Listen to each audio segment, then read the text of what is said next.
Masters, and again I just needed to come away and get some brain break from trying to gather the thoughts and summarise what I need to do to finish off this assignment. This has taken a wee while, although I'll only end up writing between 3 and 4 pages. There is a heap of work going on to figure out exactly what to write and what to leave out.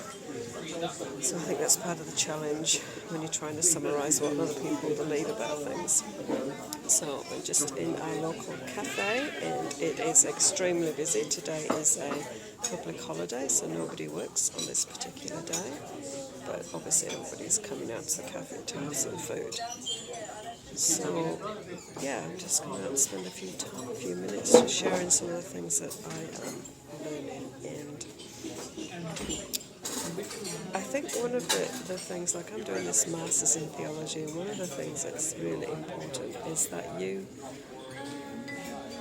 theology doesn't just become theology for the sake of it. There's got to be some practical application to actually putting the knowledge into place, and the theological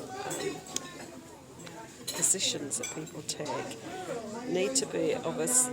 We can have differences, but they need to not hinder the church from moving forward. They need to not hinder the church from dreaming, and not hinder believers from being saved. Believers are already saved, but for people from being saved and going on in their faith. And so some of the things that you study and that you come across, you find that they often do that. They are blocks to people's understanding. And the task that I have to do is describe my view of the end times. Eschatology is the theological term, in biblical and theological words. And part of that is a challenge in itself, because people don't necessarily understand what those words are. So if I said a few theological terms to you, unless you yourself were a theologian, you wouldn't really understand what I believe or where I'm coming from. And I think the whole of my life I've resisted having boxes and labels put on me. So I will find that difficult, I think, to actually just come up with some terms that describe what I believe, because I'm still in process. I'm still learning and believing certain things that I used to believe certain things I don't believe anymore. So I guess the easiest aspect of it is to describe what I don't believe and why. And the things that I do believe will by default put a tag on me and a label on me. But I think we actually need to understand what those tags and labels are, and that we actually are still in process. All of us are still in process. What was considered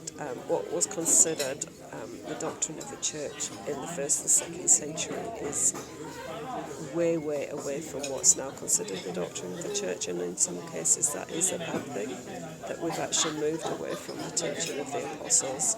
We've moved away from the basic foundations of how the church was established on the covenant journey that God had taken with man in previous times, and we've moved towards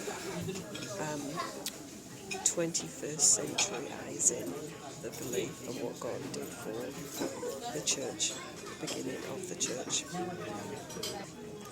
And we need to be careful that we actually don't move away from the teaching of the apostles and establishing ourselves on those teachings. So there's my rumblings for Monday. It's Monday, Bank Holiday, Queen's birthday, celebrating the birthday of our monarch, Queen Elizabeth II in England. And she is also the leading monarch in this country as well. So bless your heaps. This is Julie Mansell from Gem Ministries International. And just to give you a little teaser, my muffin, whatever it is, arrived.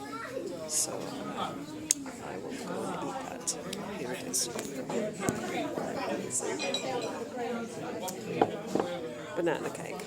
See you next time.